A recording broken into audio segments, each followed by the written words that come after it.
Hello everyone. In this video, I am going to discuss trade and related issues. First of all, we need to know what is trade.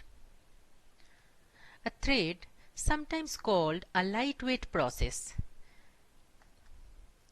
It is a basic unit of CPU utilization and it comprises of thread ID, program counter, register set and stack. It shares with other threads belonging to the same process its code section, data section and other operating system resources such as open files and signals. A traditional or heavyweight process has a single thread of control. If the process has multiple threads of control, it can do more than one task at a time. Now, we are considering some examples to clear our understanding. A word processor may have a thread for displaying graphics, another thread for reading keystrokes from the user, and a third thread for performing spelling and grammar check in the background. Similarly, another example is multi-threaded web server. A web server is multi-threaded process. If the web server would run as a traditional single-threaded process, it would be able to service only one client at a time. The benefits of multi-threaded programming can be broken down into four major categories. Multi-threaded programs increases responsiveness to the user. For instance, a multi-threaded web browser allows user interaction in one thread while an image is being loaded in another thread. Resource sharing. Threads share the memory and the resources of the process to which they belong. The code section and data section of the main process is shared with all the threads of that process. Economy. Allocating memory and resources for process creation is costly. Alternatively, because threads share resources of the process to which they belong, it is more economical to create and context switch threads. Utilization of multiprocessor architecture. Multiprocessor architecture contains multiple number of processors. If multiple number of threads are allocated to multiple number of processors, then proper utilization of multiprocessor architecture can be achieved. In a single processor architecture, what happens?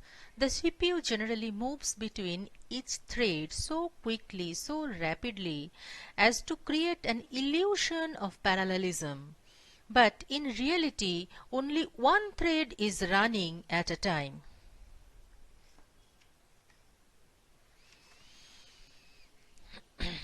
Support for threads may be provided at either the user level for user threads or by the kernel for kernel threads. User threads are implemented by a thread library at the user level. The library provides support for thread creation, thread scheduling and thread management with no support from the kernel. Kernel threads are supported directly by the operating system. The kernel performs thread creation, thread scheduling and thread management in the kernel space. Because thread management is done by the operating system itself, kernel threads are generally slower to create and manage than user threads. Many systems provide support for both user and kernel threads, resulting in different multi-threading models. Many-to-one multi-threading model, one-to-one multi-threading model, many-to-many multi-threading model. The many-to-one model maps many user-level threads to one kernel thread. Thread management is done in user space, so it is efficient. But the entire process will block if a thread makes a blocking system call. Also, because only one thread can access the kernel at a time, multiple threads are unable to run in parallel on multiprocessors. Diagrammatically, many-to-one model is represented in this slide. Many user threads are mapped to one kernel thread. The one-to-one model maps each user thread to one kernel thread. It provides more concurrency than the many-to-one model, which has been discussed just in the previous slide. It does so by allowing another thread to run when a thread makes a blocking system call. It also allows multiple threads to run in parallel on multiprocessors. The only drawback to this model is that creating a user thread requires creating the corresponding kernel thread. Because the overhead of creating kernel threads can burden the performance of an application, most implementations of this model restrict the number of threads supported by the system. This is the pictorial representation of one-to-one model, where each user thread is mapped to one kernel thread. Now regarding many-to-many model. The many-to-many model multiplexes user-level threads to a smaller or equal number of kernel threads. It doesn't suffer from drawbacks faced either by many-to-one model or by many-to-many model. This is the pictorial representation of many-to-many model. Now we are going to discuss different threading issues.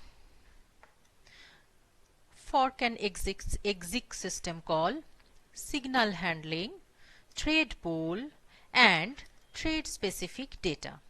We'll be discussing all these four threading issues one by one. Fork system call is used to create a separate duplicate process.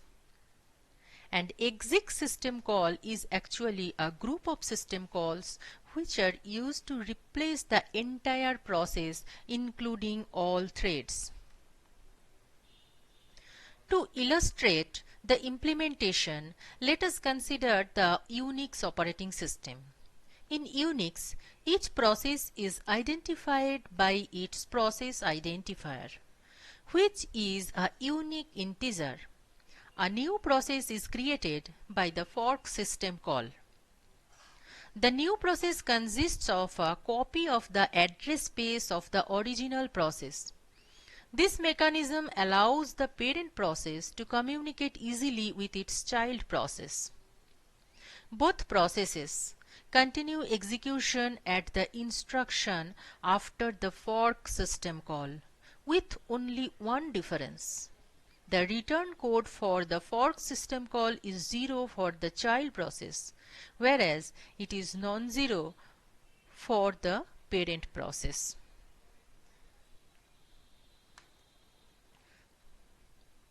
The value of PID for the child process is 0. That for the parent is an integer value greater than 0. The child process overlays its address space with the Unix command /bin /ls, which is used to get the directory listing. The child process overlays its address space using the execlp system call. The parent waits for the child process to complete with the wait system call. When the child process completes, the parent process resumes from the call to wait, where it completes using the exec system call.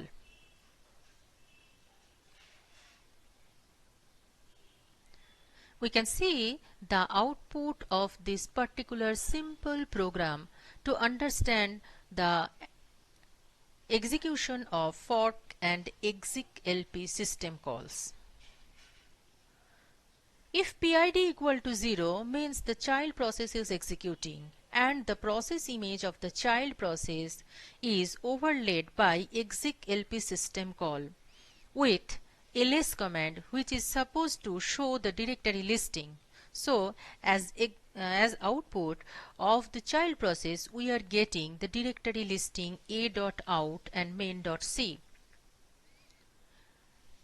If PID is greater than 0, in that case the parent is executing. It does so by printing the statement child complete. After that, the parent process completes its execution by exit system call. So we are getting the statement child complete and it gets printed by the parent process. Now we are moving forward to the next threading issue, that is signal handling.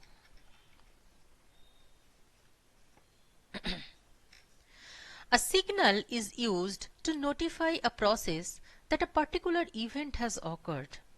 All signals allow the same pattern. Number 1, a signal is generated by the occurrence of a particular event. Number 2, a generated signal is delivered to a process. Number 3, once delivered, the signal must be handled. Every signal may be handled by one of two possible handlers, a default signal handler or a user-defined signal handler. Signals may be synchronous or asynchronous. Synchronous signals are generated by an event internal to a running process, as for example divide by 0 array index out of bound. These conditions may arise by the cause which is internal to the running process. Asynchronous signals are generated by an event external to a running process, as for example terminating a process with a specific keystroke like Ctrl+C, or having a time slice expire. In both the cases, the cause of the signal generation comes from outside the process. That is why the signal is asynchronous. The next threading issue is thread pool. If we consider the scenario of multi-threading web server, in that situation, whenever the server receives a request, it creates a separate thread to service the request. Whereas creating a separate thread is certainly superior to creating a separate process. The first concern about this is that the amount of time required to create the thread prior to servicing a request, compounded with the fact that this thread will be discarded once it has completed its work. It will take a lot of time. The second issue is more complicated. If we allow all concurrent requests to be serviced in a new thread, we have not placed a bound on the number of threads concurrently active in the system. Unlimited number of threads could exhaust system resources, such as CPU time or memory. One solution to this issue is to use thread pool.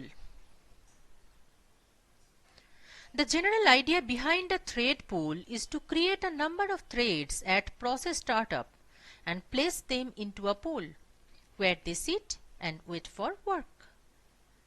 When a server receives a request, it awakens a thread from this pool. if one is available, passing it the request to service. Once the thread completes its service, it returns to the pool awaiting more work. If the pool contains no available thread, the server waits until one becomes free. In particular, the benefits of thread pools are: number one, it is usually faster to service a request with an existing thread than waiting to create a thread. Number two, a thread pool limits the number of threads that exist at any one point. This is particularly important on systems that cannot support a large number of concurrent threads. That is, thread pool prevents resource exhaustion. Now we are discussing about thread specific data. Thread shares data with processes. However, each thread has its own copy of certain data, for example, unique thread identifier. These data are called thread specific data. Now we are going to discuss user level thread libraries, which provide APIs to create and manage threads. We'll become familiar how to use pthread API. To use pthread API, we need to include pthread.h header file. Threads are created using the function pthread_create. Pthread_create function takes 4 parameters as its arguments. Once the thread is created, the parent must wait for it to complete. For this, pthread_join is used.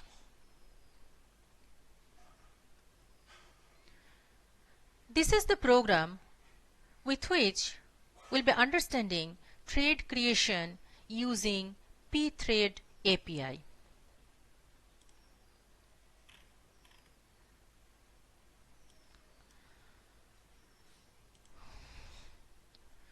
This is the program which includes pthread.h header file.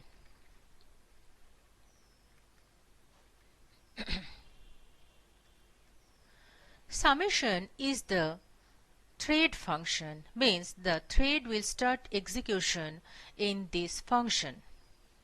Within this function, the thread will compute the sum of n natural numbers within a loop. In the main function,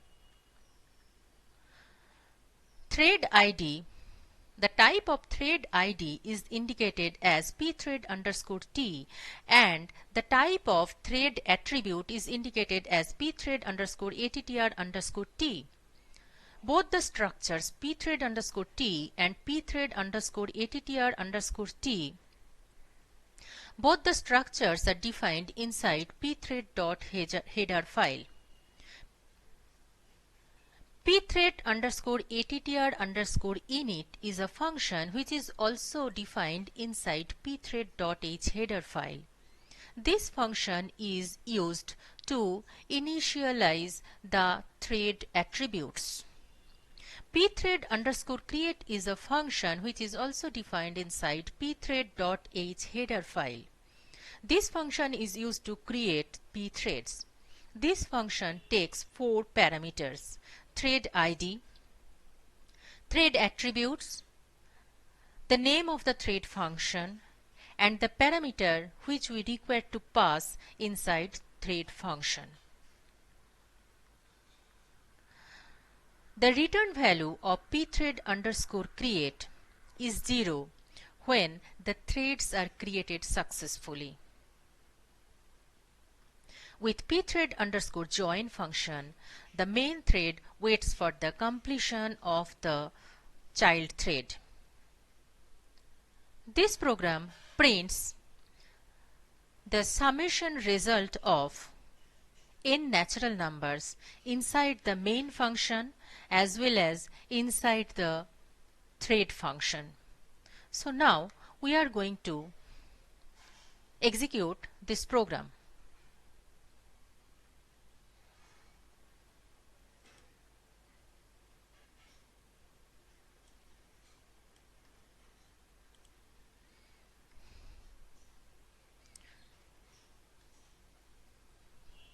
We'll be computing, say, the summation result of 4 natural numbers. That is why the user input is 4 here, and as output we can see that inside the thread function, the name of the thread function is summation. Inside the thread function it is printing that the sum of 4 natural number is equal to 10, and inside main function it is also printing the sum of 4 natural number is equal to 10.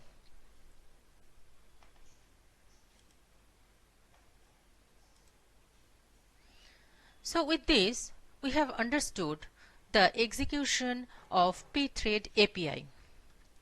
Now we'll be discussing how to use Win32 API to create and manage threads. In this case we need to include windows.h header file. Just as we have used in pthreads API pthread_create function to create some thread, in this case in Win32 API a similar function we use. The name of that function is create thread. Create thread function is used to create threads. Create thread function is passed with 5 parameters. Shortly we'll be discussing all those 5 parameters. Once the thread is created, the parent must wait for it to complete. In pthread program we have seen that for this purpose one function was used. The function was pthread_join. Here for that purpose we use one function wait for single object. In situation that require waiting for multiple threads to complete, we use the function wait for multiple objects. So we are going to understand thread creation and management using Win32 API.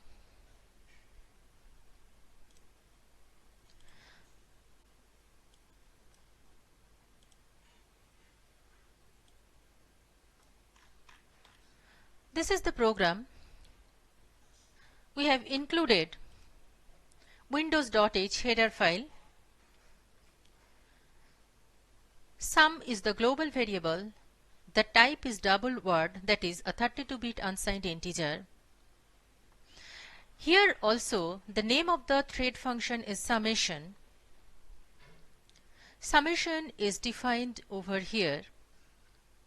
LP void is the pointer to a void object. Inside the main function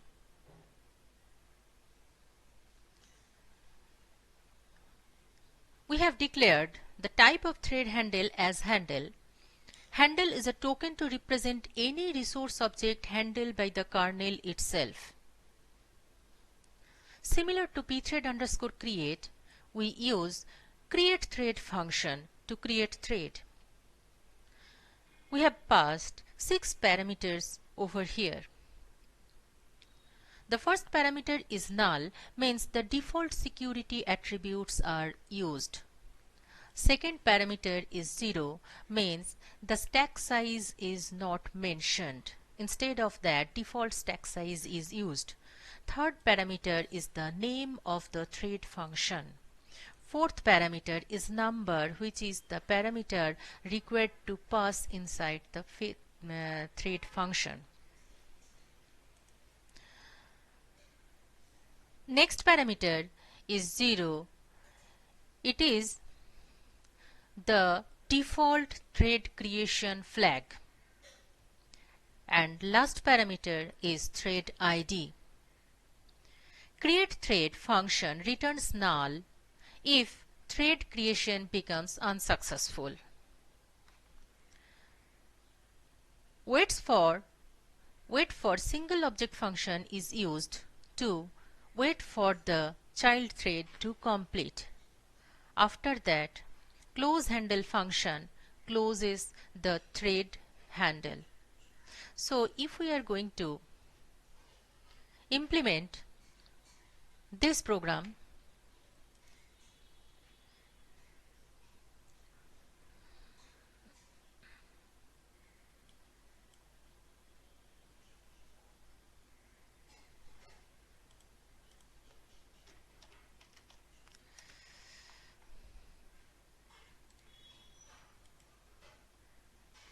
it is asking for number. Again we are giving as user input 4, means we want to compute the summation result of 4 natural numbers. In that case, the output shows that inside the thread function summation, it is printing the sum of 4 natural numbers is equal to 10. Inside main function also, it is printing sum of 4 natural numbers is equal to 10. So we can understand the execution of